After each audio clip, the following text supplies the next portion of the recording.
नमस्कार, मेरा नाम है अमिताभ और दृष्टि पीसीएस की पेशकश एमपीपीएससी क्विक रिवीजन सीरीज में एक बार फिर से आपका स्वागत है।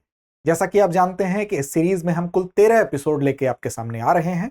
इस 13 एपिसोड में आज का जो विषय है वो है सूचना व संचार प्रौद्योगिकी के पार्ट 1 से संबंधित है। इसके 2 पार्ट होंगे, सूचना और संचार प्रौद्योगिकी के, जिसके अंतर्गत ये पहला पार्ट है। आप जानते हैं कि इस सीरीज का हमारा मुख्य उद्देश्य ही है, जैसा कि इसका नाम ही है, कि एमपीपीएससी क्विक रिवीजन सीरीज, मतलब तेजी से आपका हम रिवीजन करा सकें ताकि परीक्षा की आपकी राह आसान हो सके। इसीलिए इसमें विस्तार से तथ्यों को शामिल न करते हुए इस तरह से सम्मिलित किया गया है कि ज्यादा से ज्यादा पहलुओं को आपके सामने रखा जा सके। हम ये मान के चल रहे हैं कि आपने अपनी तैयारी कर ली है और इस सीरीज के माध्यम से आपका एक तेजी से रिवीजन हो सके। तो चलिए शुरुआत करते हैं। आज के इस खंड में सूचना और संचार प्रौद्योगिकी में कुछ प्रमुख तथ्यों को देखेंगे ताकि आपका रिवीजन आसान हो सके और अभ्यास से आप हासिल करें विश्वास, और विश्वास से आपकी राह हो सफलता की तरफ। शुरुआत करते हैं आज के एपिसोड की, शीघ्रता से चलते हैं। सबसे पहले बात करते हैं कंप्यूटर की। तो आप जानते हैं कि कंप्यूटर एक ऐसा यंत्र होता है जो कि गणितीय और साथ साथ अगणितीय दोनों तरह की सूचनाओं का विश्लेषण भी कर सकता है और गणना भी कर सकता है। कंप्यूटर की आविष्कार के बारे में जब चर्चा होगी तो यह पूछा जा सकता है आपसे कि किसने आविष्कार किया, तो चार्ल्स बेबेज जो है, इनको कंप्यूटर का जनक इसीलिए कहा जाता है। आगे अगर बात करें तो प्रथम पूर्ण इलेक्ट्रॉनिक कंप्यूटर का आविष्कार, तो देखिए पहला पूर्ण इलेक्ट्रॉनिक कंप्यूटर जो है वो 1946 में जेपी एकर्ट तथा जॉन विलियम मुचली, इन दोनों लोग का नाम याद रखेंगे। 1946 में जेपी एकर्ट और जॉन विलियम मुचली, इन दोनों लोग ने पहला पूर्ण इलेक्ट्रॉनिक कंप्यूटर का आविष्कार किया और इसको एनियक भी नाम दिया गया। तो एनियक नाम से पहला पूर्ण इलेक्ट्रॉनिक कंप्यूटर का आविष्कार हुआ 1946 में जेपी एकर्ट और जॉन विलियम मुचली के द्वारा। भारत का पहला कंप्यूटर कौन था? तो भारत का पहला कंप्यूटर था सिद्धार्थ। तो सिद्धार्थ का नाम याद रखेंगे। सिद्धार्थ का संबंध भारतीय इतिहास में किसी महापुरुष के बचपन का नाम है। कमेंट बॉक्स में कमेंट करके आप बता सकते हैं, उनके नाम से कनेक्ट करके याद रखें कि भारत का पहला जो कंप्यूटर है उसका नाम भी यही है। अब बात करते हैं कंप्यूटर के विभिन्न भागों की और आगे हम विस्तार से इसकी चर्चा भी करेंगे। देखिए कंप्यूटर में मुख्य रूप से 2 भाग हैं, एक हार्डवेयर हो गया, एक सॉफ्टवेयर हो गया। हार्डवेयर का मतलब क्या हुआ? जिसको हम छू के स्पर्श कर सकते हैं, वो हार्डवेयर हो गया। अब हार्डवेयर के अगर हिस्से की बात करें तो इसमें स्टोरेज डिवाइस होगी या मेमोरी जिसको हम कहते हैं। दूसरा उसमें होगा इनपुट डिवाइस होगा, एक आउटपुट डिवाइस होगा। इसके अलावा जो मुख्य भाग इसका होता है वो होता है सीपीयू। सीपीयू के अंदर एमसीयू और एलयू भी आते हैं, जिसको कि कंप्यूटर का हृदय भी कहा जाता है, कंप्यूटर का मस्तिष्क भी कहा जाता है। अब भंडारण युक्ति का मतलब स्टोरेज डिवाइस में क्या क्या आता है? फ्लॉपी आता है, सीडी आता है, डीवीडी आता है, ब्लू रे डिस्क आता है। ये सब उसके क्या है? स्टोरेज डिवाइस हैं। इसी तरह से इनपुट डिवाइस क्या होते हैं? इनपुट का मतलब कि जिससे हम कंप्यूटर के अंदर किसी सूचना को प्रेषित कर रहे हैं और जो चीज बाहर हमें प्राप्त होती है वो आउटपुट होती है। तो इनपुट डिवाइस क्या है? कीबोर्ड हो गया, कीबोर्ड के माध्यम से हम क्या करते हैं? सूचनाओं को अंदर प्रवेश कराते हैं। इसी प्रकार माउस हो गया, स्कैनर हो गया, ऑडियो हो गया। तो ये सारी चीजें क्या है? इनपुट। इसके अलावा आउटपुट की अगर बात कर लेंगे तो आउटपुट में आपको वीडियो होता है, स्पीकर होता है, प्रिंटर होता है, मॉनिटर होता है, ये सब आउटपुट में आ जाएगा।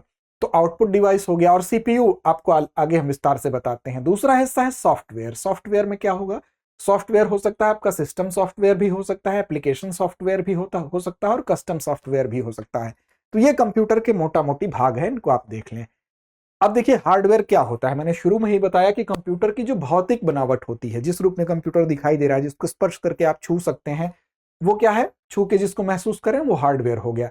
सीपीयू की बात कर ले, सीपीयू से सवाल अक्सर पूछ लिया जाता है। दरअसल जो सेंट्रल प्रोसेसिंग यूनिट होता है, इसी को कंप्यूटर का मेन हम कह सकते हैं ब्रेन, उसका मस्तिष्क होता है, उसका हार्ट भी कह सकते हैं। क्योंकि ये अगर सीपीयू ही जो मेन है, कंप्यूटर के जितने भी कार्य होते हैं उसको कंट्रोल करने का, वहां पर जो कमांड देने का, निर्देशित करने का, उसको समन्वित करने का काम बेसिकली सीपीयू ही करता है।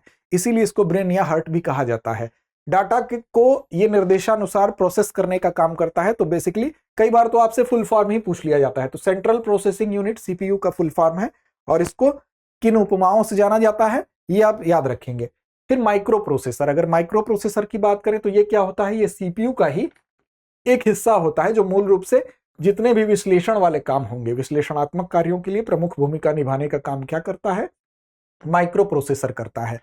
किसी भी माइक्रो प्रोसेसर में मूलतः 2 इकाइयां होती हैं। तो याद रखेंगे कौन कौन सी इकाइयां होती हैं? 2 इकाइयां माइक्रो प्रोसेसर की। एक होगी एएलयू, जिसको कहते हैं अर्थमेटिक लॉजिकल यूनिट। इसका भी फुल फॉर्म पूछ लिया जाता है, एएलयू का फुल फॉर्म।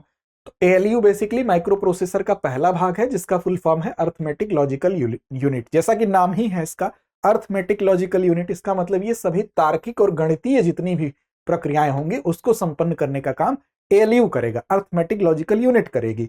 और दूसरा इसका जो हिस्सा होता है वो कंट्रोल यूनिट है, जिसको कि MCU भी कहा जाता है।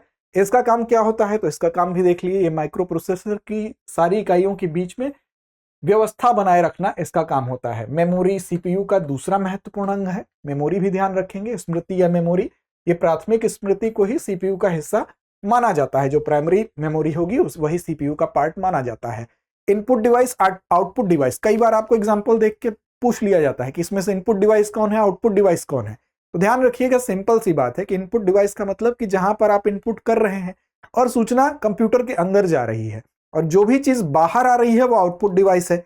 इनपुट डिवाइस सिंपल देखिए, जैसे कीबोर्ड होता है एग्जांपल के तौर पर। कीबोर्ड में क्या करते हैं हम, जो भी चीज टाइप करते हैं वो कंप्यूटर के अंदर जाता है, उसी के आधार पर कंप्यूटर का फंक्शन होगा। अगर कोई भी चीज हम लिखते हैं तो कीबोर्ड पर लिखते हैं तो वो सूचना कंप्यूटर के अंदर प्रवेश करती है। इसी प्रकार माउस होता है, माउस की सहायता से ही हम किसी भी चीज पर जाकर क्लिक करने का काम करते हैं। स्कैनर का भी वही काम है, माइक्रोफोन का भी वही काम है, क्योंकि माइक्रोफोन से हम आवाज के माध्यम से कमांड दे रहे हैं। डिजिटल कैमरा का भी वह काम है, PC, वीडियो कैमरा, ये सभी क्या है, ये इनपुट डिवाइस हैं। और इसी प्रकार आउटपुट यूनिट की बात कर ले तो ऐसे हार्डवेयर या घटक जो उपयोगकर्ता को सॉफ्ट कॉपी, हार्ड कॉपी आदि के रूप में जानकारी या परिणाम उपलब्ध कराते हैं। मतलब कि आप उपयोग करता है तो आपको जो रिजल्ट मिल रहा है कंप्यूटर के द्वारा वो आउटपुट के रूप में मिल रहा है। जैसे कि आपका मॉनिटर हो गया, तो मॉनिटर पे आप कोई भी चीज अगर कीबोर्ड में टाइप किए, कोई चित्र आपको देखना है, हिमालयन रेंज देखना है, तो हिमालयन रेंज का फिगर आपको मॉनिटर पे दिख गया, तो मॉनिटर आपको परिणाम दे रहा है, रिजल्ट दे रहा है, तो वो आउटपुट हो गया। इसी प्रकार प्रिंटर हो गया, आप किसी भी मैटर को अगर प्रिंट करते हैं तो प्रिंटर से वो चीजें बाहर आती हैं, परिणाम के रूप में हमें प्राप्त होता है, फिर हम उसका उपयोग करते हैं। कोई स्पीच हमने लिखी, उसको प्रिंटर से प्रिंट किया, उस स्पीच को ले जाकर हम उपयोग करेंगे, तो वो परिणाम के रूप में हमको प्राप्त होता है। ये हो गया प्रिंटर। स्पीकर, कोई भी चीज होता है तो साउंड स्पीकर से ही आएगा ना। अगर आपको कोई गाना सुनना है, आपने उसमें किसी भी गाने को सेलेक्ट किया तो वो उसके स्पीकर के माध्यम से आपको साउंड बाहर मिलेगा, तो रिजल्ट मिल रहा है आपको। तो जो चीज परिणाम स्वरूप प्राप्त होगी आपको वो आउटपुट यूनिट होगा, और इनपुट जिससे कि आप कंप्यूटर के अंदर सूचना प्रेषित करते हो वो इनपुट यूनिट होगा। इससे पहले कि आगे चले आपको बता दें कि दृष्टि IAS मुखर्जी नगर की क्लासेस अब शिफ्ट हो चुकी हैं नोएडा में। IAS foundation prelims mains course का ऑफलाइन बैच हिंदी माध्यम का 21 फरवरी से शुरू हो रहा है सुबह 11:30 बजे, और इंग्लिश मीडियम का 17 फरवरी शाम 6 बजे। विस्तार से जानकारी अगर चाहते हैं तो 8750187501 वो नंबर है जिस पर कॉल करके आप विस्तार से जानकारी हासिल कर सकते हैं। इसके अलावा लखनऊ और प्रयागराज, इन दो जगहों पर UPPSC GS फाउंडेशन की बात करें तो यहाँ 24 फरवरी से लखनऊ में सुबह 8 बजे, और UPPSC GS फाउंडेशन की ही बात करें 24 फरवरी को ही सुबह 7:30 बजे से प्रयागराज में, यहाँ पर हिंदी माध्यम का नया बैच प्रारंभ हो रहा है। अगली कड़ी में अगर बात करें तो बिट्स और बाइट्स, इससे भी सवाल काफी बार पूछे गए हैं। तो देखिए, बिट्स और बाइट्स की बात करें तो बिट्स डिजिटल सूचना संग्रहण की सबसे छोटी इकाई है। इसलिए आपसे कभी भी पूछा जाए डिजिटल सूचना संग्रहण की सबसे छोटी इकाई क्या है, तो सबसे छोटी इकाई है आपकी बिट्स। 8 बिट्स जब मिलती हैं तो क्या बनता है, 1 बाइट बनता है। तो 1 बाइट कितने बिट्स को मिला के बनेगा, 8 बिट्स को मिला के 1 बाइट बनता है। साथ ही साथ बीच में एक और चीज याद रखिएगा कि 4 बिट मिलके 1 निबल बनाते हैं, तो इसको भी याद रखना है आपको। अब देखिए, 1 बाइट है यहां पर, अब 1 किलो बाइट जब मिलेंगे, 1 किलो बाइट किसको कहा जाएगा, जब ये बाइट जो है 1024 बाइट मिलेगा तो 1 KB होगा, किलो बाइट। फिर उसके बाद 1024 KB मिलेंगे तो 1 MB बनेगा, अर्थात 1 मेगाबाइट बनेगा। 1024 MB जब मिल जाएगा तो बनेगा 1 GB बनेगा, जिसको 1 गीगाबाइट कहते हैं। आमतौर पर हम GB इस्तेमाल करते हैं, डेटा 3 GB 2 GB। उसके बाद 1024 GB जब मिल जाएगा तो 1 TB बनेगा, अर्थात 1 टेराबाइट बनेगा। इसके अलावा 1024 TB जब मिल जाएंगे तो बनेगा 1 TB, अर्थात 1 पेटाबाइट। तो इस तरह से ये इसका आप देख सकते हैं, इसका क्रम है, इसको याद रखेंगे। सबसे छोटी इकाई क्या है, सबसे छोटी इकाई है बिट, और बिट से ही मिलकर फिर बना है आपका निबल भी, बाइट भी, फिर यहीं से आपका KB, MB, GB, सारी चीजें इसी क्रम में बनती चली जाती हैं।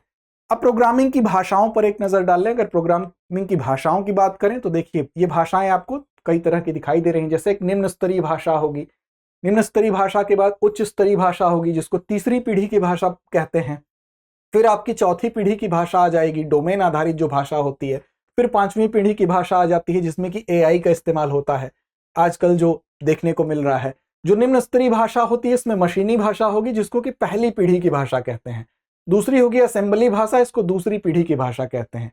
फिर आपका आता है उच्च स्तरीय भाषा, जिसको तीसरी पीढ़ी की भाषा कहते हैं। इसके अंतर्गत ढेर सारी आप भाषाएं यहाँ देख रहे हैं, चाहे फोर्ट्रान हो गया, लोगो हो गया, कोबोल हो गया, बेसिक हो गया, पास्कल हो गया, सी और सी प्लस प्लस हो गया, Java, COMAL, ALGOL, C sharp, Prolog, लिप्स, सब प्रोग्राम, आरपीजी। ये सारा कई बार एग्जाम्पल आपको नाम देके पूछ लेगा ये किस पीढ़ी की भाषा है। तो ये तीसरी पीढ़ी की सभी भाषाएं हैं, आप स्क्रीनशॉट भी ले सकते हैं। फिर चौथी पीढ़ी की जो भाषा होती है वो डोमेन आधारित होती है, और पांचवी पीढ़ी की जो भाषा होती है वहां पर कृत्रिम बुद्धिमत्ता एआई का इस्तेमाल होता है। आगे देखते हैं तो देखिए, लो लेवल लैंग्वेज की अगर बात करें, निम्न स्तरीय भाषा की बात करें, तो ये भाषा क्या होती है, हार्डवेयर के साथ सीधे संपर्क में होती है, जिससे तेजी और दक्षता प्राप्त होती है। इसके प्रकार को machine learning language, machine learning language में क्या होता है, 0 और 1 जो कि बाइनरी अंक बोलते हैं, इसमें लिखी भाषा होती है। और दूसरी असेंबली भाषा होती है, जो बाइनरी अंकों की जगह अर्थात 0 1 की जगह अक्षर का प्रयोग यहां पर होगा या चिन्हों का प्रयोग होगा। तो मशीनी भाषा में किसका प्रयोग होता है, बाइनरी का प्रयोग होता है, और बाइनरी 0 और 1 से मिलकर बनता है, आप जानते ही हैं। आगे अगर बात करें हाई लेवल लैंग्वेज अर्थात जो उच्च स्तरीय भाषा है, जिसको कि तीसरी पीढ़ी की भाषा कहते हैं, जैसा कि चार्ट में आपको शुरू में बताया गया। बेसिकली ये जो है बाइनरी भाषा की जगह इसमें क्या होता है, अंग्रेजी शब्द और गणितीय फंक्शन का प्रयोग होने लगता है, जो हाई लेवल की लैंग्वेज होगी, जैसे सी, सी प्लस प्लस, पैथन, जावा, जावा स्क्रिप्ट, ये सारी क्या है, ये हाई लेवल की भाषा है। फोर्ट्रान, बेसिक, पास्कल, ये क्या है, तीसरी पीढ़ी की भाषा जिसको बोला जा रहा है हाई लेवल की भाषा। चौथी पीढ़ी की भाषा, जैसा कि शुरू में ही बताया मैंने, डोमेन आधारित भाषा है, जो विशेष कार्य और एप्लीकेशन के लिए बनाई जाती है। वेब आधारित संरचना के विकास और डेटाबेस प्रबंधन में इसका उपयोग किया जाता है। जैसे उदाहरण के तौर पर यहाँ आप देख सकते हैं, जैसे माइक्रोसॉफ्ट फ्रंट पेज हो गया, जावा स्क्रिप्ट हो गया, एसक्यूएल हो गया, इसके उदाहरण है। पांचवी पीढ़ी की भाषा, जिसको कि एआई, कृत्रिम बुद्धिमत्ता, आर्टिफिशियल इंटेलिजेंस और तर्क आधारित प्रोग्रामिंग के लिए डिजाइन किया गया है। इस भाषा में समस्याओं को हल करने के लिए लॉजिक अर्थात तर्क, रीजनिंग, इन दोनों चीजों का उपयोग किया जाएगा। तो यहां पर ये पांचवी पीढ़ी की भाषा के अंतर्गत आपसे ऐसे ही सवाल पूछा जा सकता है कि जो एआई का इस्तेमाल है वो किस पीढ़ी की भाषा के अंतर्गत किया जाता है, तो पांचवी पीढ़ी की भाषा के अंतर्गत किया जाता है। तो स्टेटमेंट के आधार पर सवाल आपसे बनाए जा सकते हैं।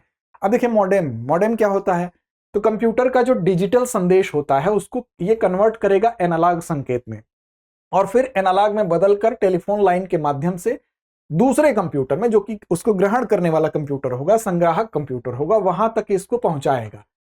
जब कंप्यूटर से डेटा भेजना होता है, जैसे कोई वेब ब्राउजिंग हो गई, ईमेल हो गई, ये कोई भी चीज भेजना होता है, तो क्या होगा, कंप्यूटर का जो डिजिटल संदेश होता है, एक कंप्यूटर मान लीजिए यहां पर है, यहां पर क्या होगा, संदेश किस रूप में होगा, डिजिटल रूप में होगा।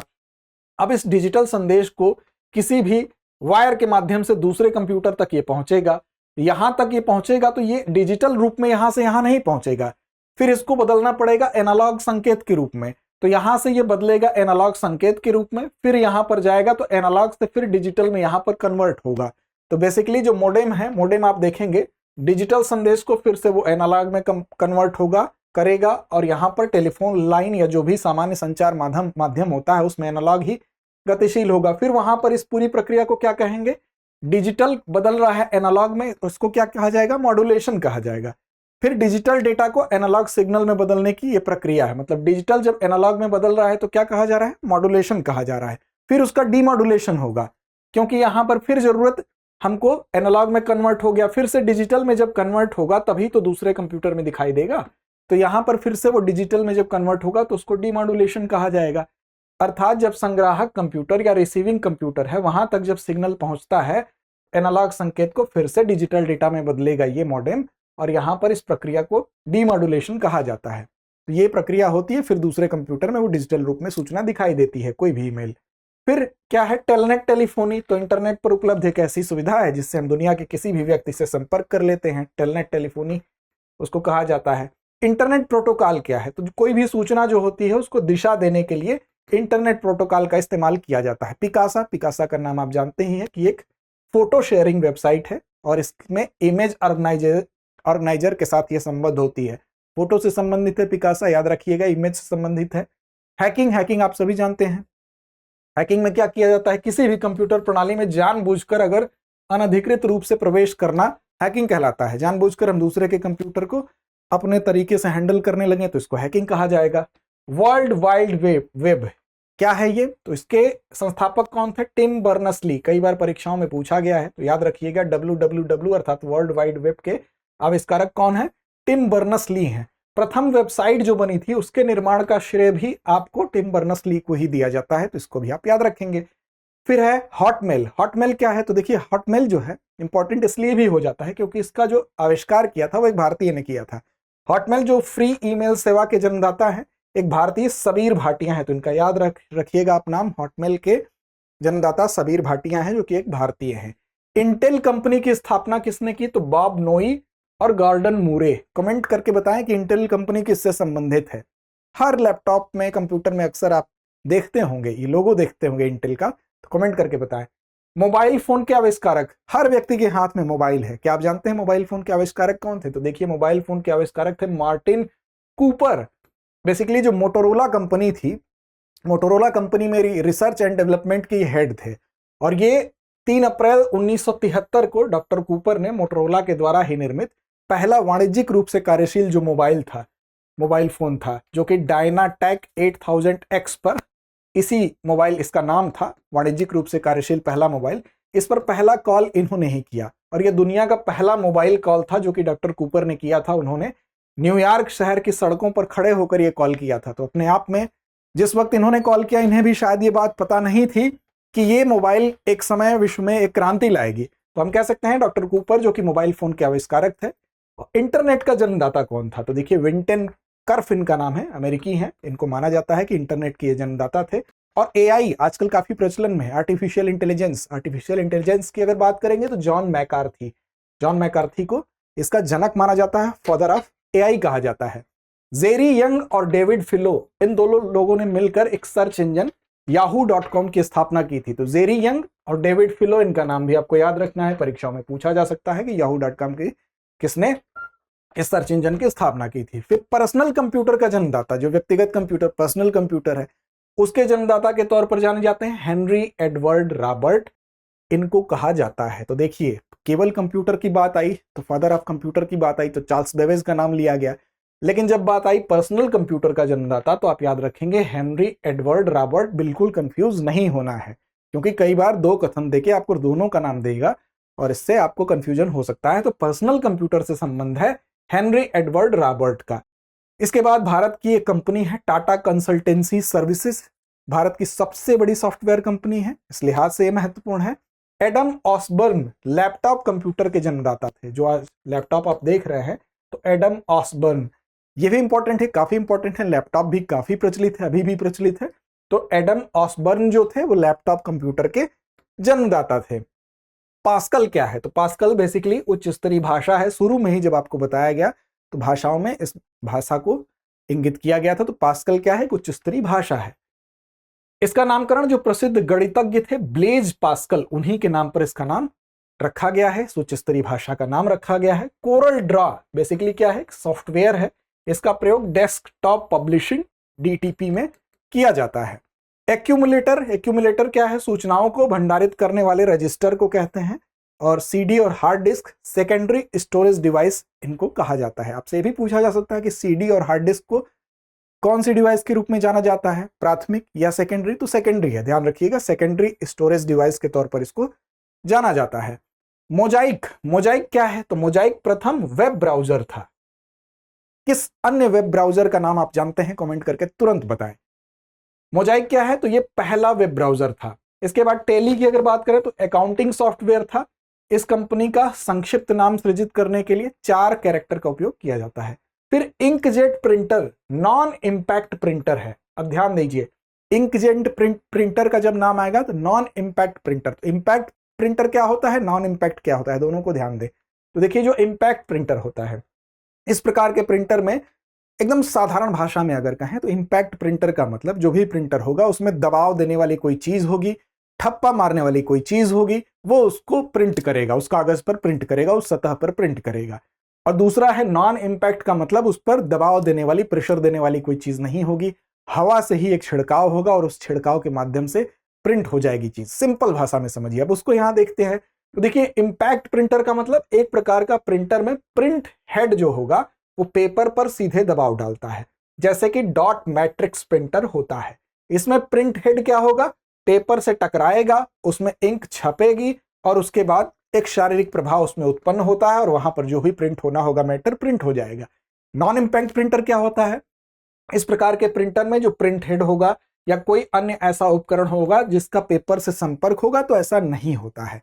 किसी भी ऐसे चीज का जो प्रेशर डालने का काम करेगी पेपर पर, उसका संपर्क ही नहीं होगा। इंकजेट प्रिंटर में क्या होता है, इसमें इंक की बूंदें जो होंगी वो हवा के माध्यम से ही पेपर पर गिरती हैं और वहां किसी प्रकार का शारीरिक दबाव नहीं होता है। यही कारण है कि इसे नॉन इंपैक्ट प्रिंटर या बिना दबाव के प्रिंट करने वाली चीज हम कहते हैं। तो ध्यान रखेंगे, नाम से स्पष्ट है। टेली के साथ कार्य करने के लिए टेली का गेटवे प्लेटफॉर्म के रूप में कार्य करता है। ध्यान रखेंगे, टेली का गेटवे प्लेटफॉर्म के रूप में काम करता है। फिर Microsoft word, Microsoft power point और माइक्रोसॉफ्ट एक्सेल माइक्रोसॉफ्ट ऑफिस से संबंधित हैं। सिंपल सी बात है, नाम ही इनके नाम में ही माइक्रोसॉफ्ट लगा है तो माइक्रोसॉफ्ट से ही संबंधित होंगे। Operating system, OS system software का एक प्रकार है। ओएस क्या है, तो सिस्टम सॉफ्टवेयर का एक प्रकार है। वायरस, वायरस काफी आप सुनते होंगे, वायरस का फुल फॉर्म आपसे पूछा जा सकता है, तो वायरस का फुल फॉर्म क्या होता है, virtual information resources under size. फिर से ध्यान दें, virtual information resources under size, ये है वायरस। साइबर सुरक्षा, साइबर सिक्योरिटी, साइबर सिक्योरिटी आपके मेंस के लिए भी काफी महत्वपूर्ण विषय होता है, एसए के लिए महत्वपूर्ण विषय होता है। तो साइबर सुरक्षा क्या भाई, तो इसके तहत कंप्यूटर सिस्टम, नेटवर्क, सॉफ्टवेयर और डेटा को साइबर हमलों या अनधिकृत पहुंच, इसका मतलब ऐसे लोगों की उस तक पहुंच होती है और वहां से क्या होता है, डेटा चोरी होता है, जैसे खतरों से सुरक्षित किया जाता है। मतलब आपके कंप्यूटर सिस्टम में, आपके नेटवर्क में या सॉफ्टवेयर में या डेटा में किसी भी प्रकार के साइबर हमलों से या अनधिकृत रूप से कोई पहुंच रहा है तो उससे या आपके डेटा को चोरी होने से बचाने के लिए, इस प्रकार के खतरों से निपटने के लिए जो सुरक्षा तंत्र होता है उसको साइबर सिक्योरिटी कहा जाता है। इसका उद्देश्य क्या है, तो संवेदनशील जानकारी या आपकी जो गोपनीय जानकारी है उसकी उपलब्धता को ठीक रखना, सुरक्षित रखना इसका उद्देश्य है।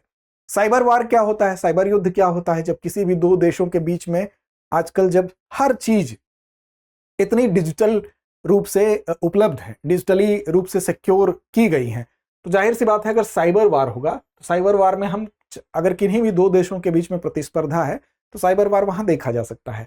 जैसे किसी भी देश हो, संगठन हो या समूह हो, उसके द्वारा डिजिटल माध्यम और साइबर तकनीकी का उपयोग करके दूसरे देश, दूसरे संगठन, दूसरे समूह के सूचना तंत्र को या उसके नेटवर्क को या उसकी जो भी इंफ्रास्ट्रक्चर है, उसकी आधारभूत संरचना है, उस पर अगर हमला किया जाता है तो इसको क्या कहेंगे, साइबर वार कहेंगे। साइबर वार का मतलब ही है कि एक देश कोशिश करेगा कि दूसरे देश के सुरक्षा हम कह सकते हैं कि साइबर सुरक्षा को भेद दे, तो इसी को साइबर वार कहा जाता है। इसका उद्देश्य क्या है, सूचना को चुराना, क्षति पहुंचाना या संचार बाधित करना हो सकता है।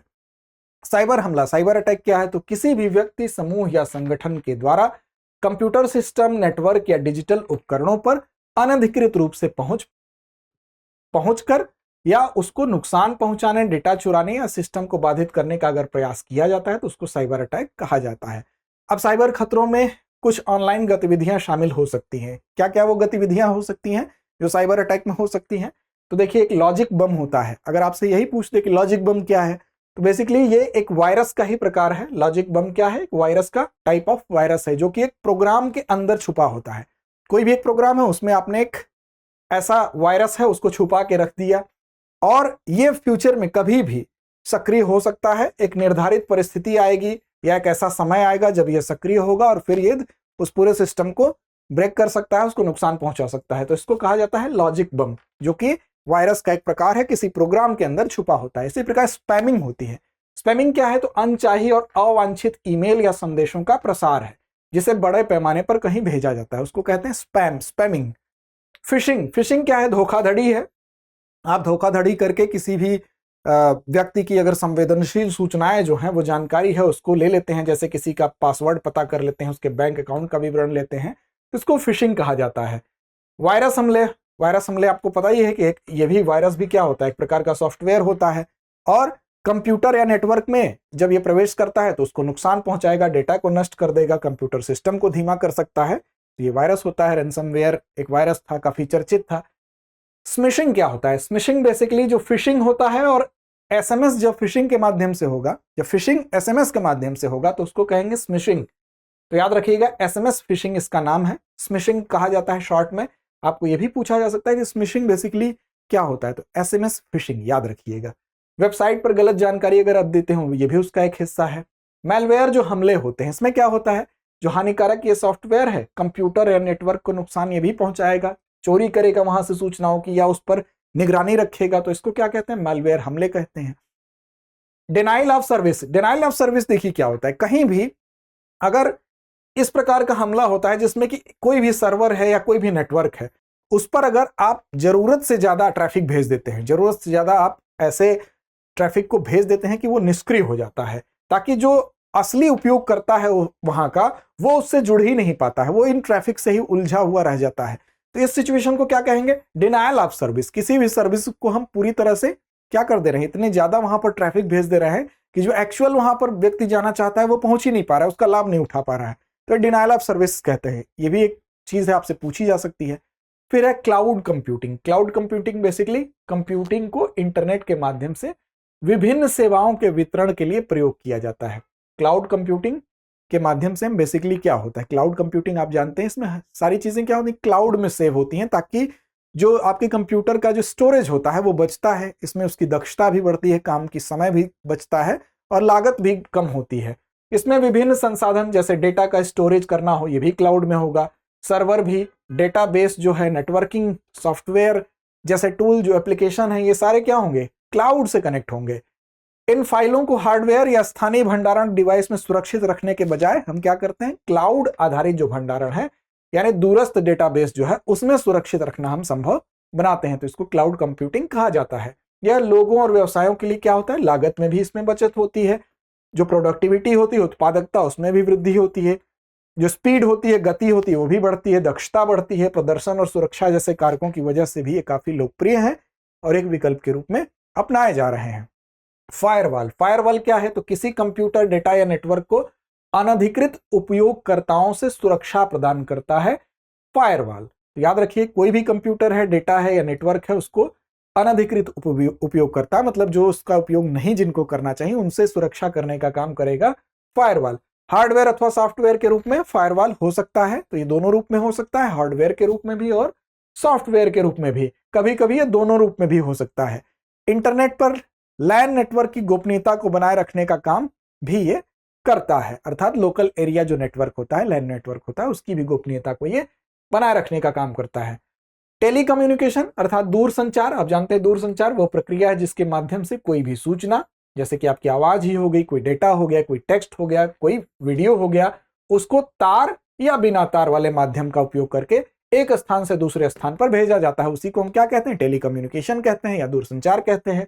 दूरसंचार में जो सेंडर होगा, एक जो प्रेषक होगा, और जो रिसीवर होगा, जो प्राप्तकर्ता होगा, इसके बीच में डेटा का स्थानांतरण होता है। वो चित्र भी हो सकता है, वो आपकी वॉइस भी हो सकती है, वीडियो भी हो सकती है, तो ये दूरसंचार के माध्यम से, और वो वायर के थ्रू भी हो सकता है और वायरलेस भी हो सकता है।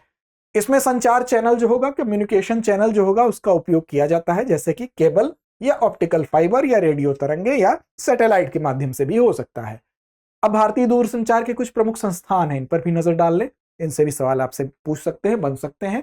तो भारत संचार निगम लिमिटेड अर्थात बीएसएनएल, बीएसएनएल की बात करें तो सबसे पहले तो इसकी स्थापना ही कब हुई थी, तो 1 अक्टूबर 2000 को यह स्थापित किया गया था, तो तिथि याद रखेंगे, 1 अक्टूबर 2000 को बीएसएनएल की स्थापना हुई।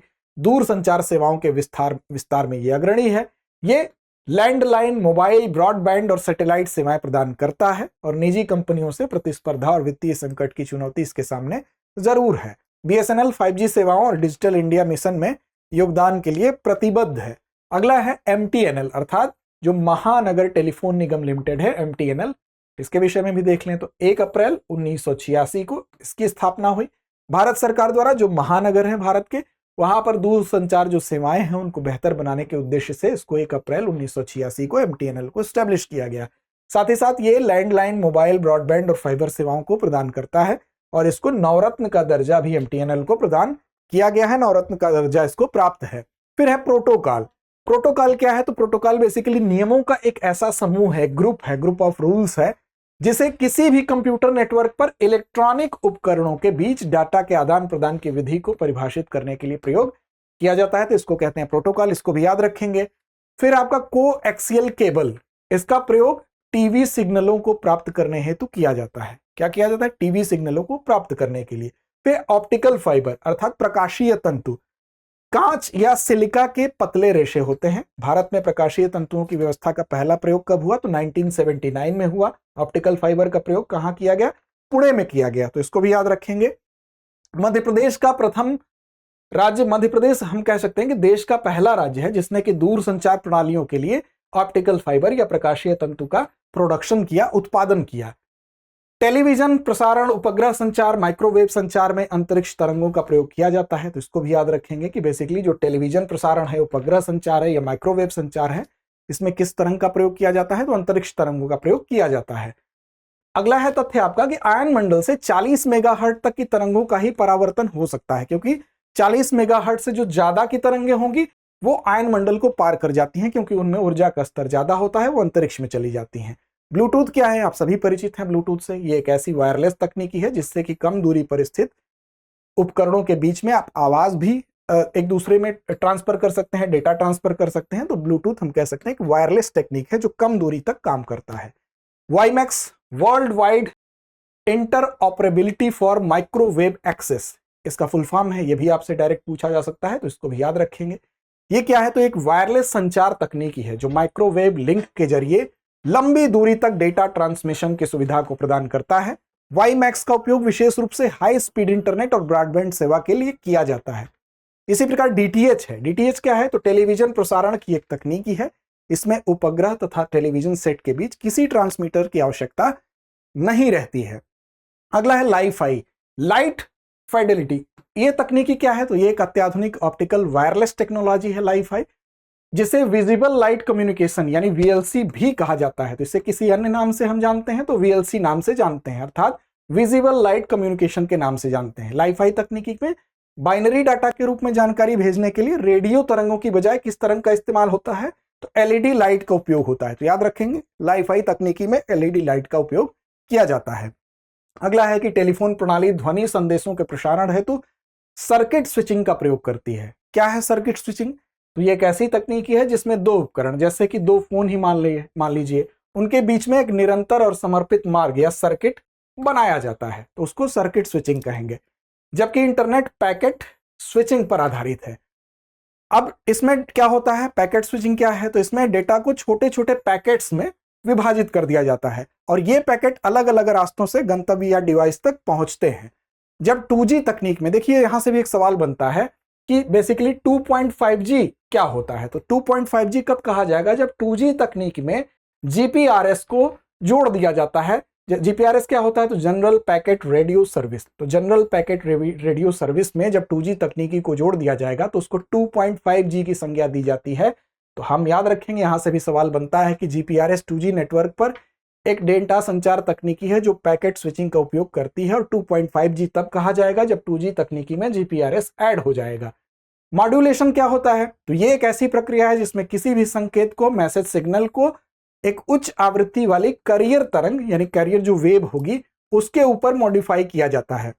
अब देखिए कोई कभी कभी क्या होता है कि उसको भेजने के लिए वो उपयुक्त हो सके, क्योंकि उसमें जो ऊर्जा होगी वो बहुत कम होगी। अब उसको कैरियर जो वेव होगी उस पर जब भेजेंगे तो उसको मॉड्यूलेट करेगा। ये प्रक्रिया क्या होती है? संचार प्रणाली में उपयोग की जाती है। जैसे मान लीजिए जो रेडियो, टेलीविजन और मोबाइल संचार है, इसमें जो मैसेज सिग्नल है, मैसेज सिग्नल मतलब वो डेटा, वो संदेश या डेटा है जिसे हम संचारित करना चाहते हैं। जैसे मान लीजिए किसी की आवाज है या कोई वीडियो है या कोई टेक्स्ट है, इसको हम भेजना चाहते हैं और इसकी आवृत्ति क्या है? इसकी आवृत्ति बहुत कम है।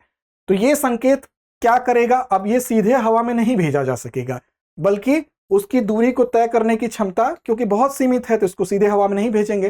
तो यहां पर जरूरत होगी मॉड्यूलेशन की, और मॉड्यूलेशन द्वारा अब क्या होगा? जो कैरियर वेव होगी उसके साथ इसको मिलाया जाएगा ताकि उसकी लंबी दूरी तक उसको भेजा जा सके। तो यहां पर कैरियर वेव का इस्तेमाल हम करते हैं ताकि कम आवृत्ति वाला जो संकेत होता है वो दूर तक पहुंच सके। तो ये ध्यान रखेंगे आप। इसके बाद GSM, global system for mobile communications, ये एक लोकप्रिय मोबाइल नेटवर्क तकनीकी है। इसका उपयोग दुनिया भर में मोबाइल फोन सेवाओं के लिए किया जाता है। जीएसएम नेटवर्क 4 प्रमुख हम फ्रिक्वेंसीज पर काम करता है, ये भी ध्यान रखेंगे। 4 प्रमुख आवृत्तियां हैं, वो कौन सी 4 प्रमुख आवृत्तियां हैं ये आप कमेंट बॉक्स में कमेंट करके जरूर बताएं। आपने अगर पढ़ा होगा तो आप बता सकते हैं। इसका उद्देश्य क्या है? विभिन्न देशों और क्षेत्रों में बेहतर संचार और कनेक्टिविटी को प्रदान करना। इसके बाद कुछ ऐसे संकेत हैं जिसका स्क्रीनशॉट आप ले सकते हैं। बेसिकली इससे भी कई बार सवाल पूछे जा सकते हैं। जैसे मेन्यू बार में उपलब्ध कुछ विकल्प आपको यहाँ दिए गए हैं, इसका शॉर्ट फॉर्म दिया गया है, इसका क्या मतलब होता है, इसका स्क्रीनशॉट आप ले लीजिए। दूसरे यहाँ पेज पर भी आपको कुछ संकेत दिखाई दे रहे हैं, इसका फुल फॉर्म दिखाई दे रहा है। ये बेसिकली आपको रिवीजन के लिहाज से यहाँ पर इसमें शामिल किया गया है, इसका स्क्रीनशॉट आप ले सकते हैं। फॉर द एग्जाम्पल अगर आगे आप देखें, जैसे एक्सेल में प्रयोग होने वाले कीबोर्ड की शॉर्ट की यहाँ पर आपको दी गई है। Ctrl+N का क्या मतलब होता है? नया वर्कबुक अगर आपको खोलना हो तो Ctrl+N आप करेंगे। Ctrl+O पहले से बनाए गए वर्कबुक को अगर आपको खोलना है तो ये करेंगे। तो ये सारे शॉर्टकट आपको दिए गए हैं। एक्सेल में प्रयोग होने वाले कीबोर्ड की शॉर्ट की आपके वहां पर दी गई है। इसका आप स्क्रीनशॉट ले लें ताकि आपको रिवीजन हो सके और इसको याद कर लें हो सके तो, क्योंकि दैनिक जीवन में भी ये आपके उपयोग में काफी मददगार होगा। MS ऑफिस की शॉर्टकट यहाँ पर आपको दी गई है। जैसे Ctrl+F टेक्स्ट अगर कोई खोजना है, Ctrl+H टेक्स्ट को अगर रिप्लेस करना है, Ctrl+G किसी विशेष पेज नंबर पर जाना है, तो ये तमाम आपको यहाँ पर संकेत दिए गए हैं। इसका स्क्रीनशॉट आप ले सकते हैं। जैसे Ctrl+U चयनित शब्द को अंडरलाइन अगर किसी चीज को करना है तो Ctrl+U आप दबा देंगे तो अंडरलाइन हो जाता है। Ctrl+A किसी भी खुले डॉक्यूमेंट में आपको अगर सेलेक्ट करना है तो आप कर सकते हैं, सभी सेलेक्ट हो जाएंगे। Ctrl+N मतलब नया डॉक्यूमेंट खोलना है। तो ये आपको विभिन्न संकेत यहाँ दिए गए हैं, आप इसका स्क्रीनशॉट ले सकते हैं। तो ये आज के हमारे सूचना व संचार प्रौद्योगिकी भाग 1 के अंतर्गत की वो सूचनाएं थी जो मददगार होंगी आपके इस खंड के रिवीजन में। इसका दूसरा खंड भी आएगा, उसको भी आप देख सकते हैं और ये रोज प्रकाशित होता है। ये आपको उपलब्ध होता है देखने के लिए शाम 5 बजे। अगर पिछले कुछ खंडों को आपने नहीं देखा है तो उसको भी आप जाके हमारे चैनल पर देख सकते हैं और अपनी तैयारी को धार दे सकते हैं। इसके अलावा आपको कमेंट बॉक्स में एक प्रश्न मिलेगा जो कि पिन होगा और उस प्रश्न का जवाब देना भी आप ना भूलें। तो साथ ही लड़ते रहें, अपने लक्ष्य की ओर बढ़ते रहें। डियर व्यूअर्स, अपने एग्जाम की तैयारी को और बेहतर करने के लिए हमारे चैनल को लाइक, शेयर और सब्सक्राइब करना न भूलें।